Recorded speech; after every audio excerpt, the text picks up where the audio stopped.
উচ্চাভিলাষ পরিপূরণের যেন আপনি হাতিয়ার না হন, সেটা আপনাকে সজাগ থাকতে হবে। আমরা অবশ্যই নতুন রাজনৈতিক দলের আগমনকে স্বাগত জানাবো, যদি সেটা কিংস পার্টি না হয়।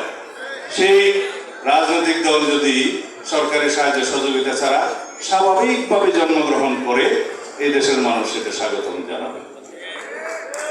কিন্তু কোন রকমের জনগণের সাথে, যেখানে একমাত্র আমরা বলে থাকি জনগণই হচ্ছে সার্বভৌম শক্তির উৎস, সাংবিধানিকভাবে জনগণই হচ্ছে সাংবিধানিক রাষ্ট্রের সকল শক্তির মালিক, এবং রাষ্ট্রের মালিকানা জনগণের কাছে। প্রকৃতপক্ষে সেটা লেখা আছে সংবিধানের প্রথম ভাগে। সেই মালিকানাকে যদি স্বীকার করি, সার্বভৌমত্ব হচ্ছে জনগণের।